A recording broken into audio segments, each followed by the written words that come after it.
Hey guys, this is the first Those Guys review video. Technically not the first episode, but it is the first special. And today we're going to talk about the NES Classic Edition. Oh god, this is so amazing. I love it so much. And just look at it. I mean, it just is so new. It is so sleek. It is so small. It is just the hottest thing on the market, and I love it. Have you forgotten about me, Matt? It appears I have been replaced with a newer Nintendo model. No, Super Nintendo, I haven't forgotten about you. Although I may have forgotten about the fact that you talk. Nintendo built me quite well in the 90s, Matt. The ability to learn how to speak was always inevitable. Cool, but please, Super Nintendo, understand that the new NES Classic Edition is not a replacement for you. It's just small and cute, but it doesn't mean that you can't be in my life too. It's just so cute. Is that how you view us? Well then, I see how it is. I guess I will be leaving. Super Nintendo, no! Dada? Actually, Tristan bought you for me, so no, he is your father. Oh, I see.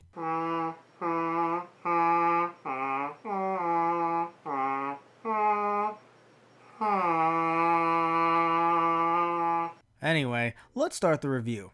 Press the power button to turn it on. The controller ports aren't the same as an older NES, so the controller may seem hard to put in, but don't do it this way. Flip the plug around to make sure that the grooves match up just right. That's the spirit. Now, let's take a look at what options you have on the main menu. You can go to display to change the aspect ratio of the game, settings to change a few things that don't really affect gameplay, the language in case you want to see the menu options in a bunch of different languages. You can also look up a copyright notice that doesn't really matter to most, and a QR code for a manual that you can't read. At least here anyway. You can even push down to look at a suspend point list. What this means is that when you're playing any game on the console, push the reset button to go back to the main menu, and you can actually save at any point during any one of the games without using the game's internal save function. You can also press the select button to sort games into different categories. There's by times played, by release date, by publisher, by title, by two-player games, and by recently played. So, let's test out a few games. First off, let's check out Donkey Kong with the CRT filter. For some games, it might not be easy to notice a CRT filter. Donkey Kong is one of them. Sure, the aspect ratio clearly looks like it's copying an older TV, but depending on your setup, it may be harder to notice. So you might need to adjust your settings on your TV itself. When looking at Kid Icarus, the same thing can be said for this game as well. It may just be the black background, but it just isn't that easy to notice. Even when jumping from CRT to 4x3, when you look at a game that has a heavy black background, it's hard for me to even see that much of a difference in quality.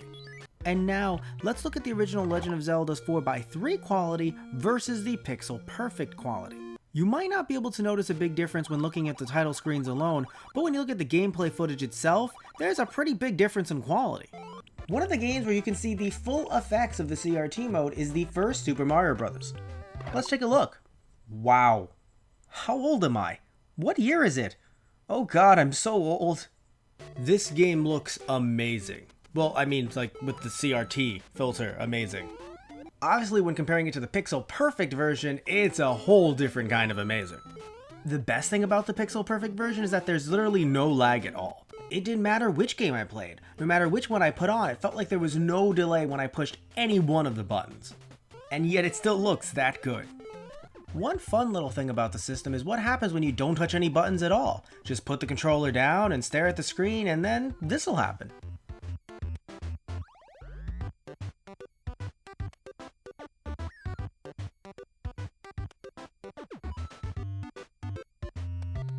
Maybe you don't really find it that cool, but to me it's the little things in life, you know? So, when it comes to the NES Classic Edition, where you can get all of these games in HD glory, with a fun CRT filter or the awkward middle child that is 4x3, I would say that you should definitely pick this thing up if you can actually find it. But hey, even if you can't find it now, Nintendo said that they will be releasing more in 2018. So this is something that I definitely suggest getting your hands on, if you can. The Super Nintendo left me. The NES Classic Edition left me. All I have left is myself and 13 other consoles. What am I gonna do? Make that 15 consoles. Super Nintendo! And... yeah, cool. I realized that I was acting illogically. Nintendo made me to run sequels of popular games. They did not make me to be a jerk. Wee, this is like a roller coaster. Aw, you guys. That's so sweet. Well, I want to thank you all so much for watching this review of the NES Classic Edition. Thank you all so much, and... So, you still have the box for the NES Classic Edition? No, NES Classic, it's newer, and I just bought it, and that's why I have the box. Maybe I wasn't being a jerk after all. Buying something brand new is no excuse. If you cared, then you would still have it. I'm riding the wrong way. That you are, NES Classic. That you are. And I agree with the SNES. Down with Capitalism. NES Classic Edition, no! Stay tuned for the exciting conclusion in the next edition of All My Consoles.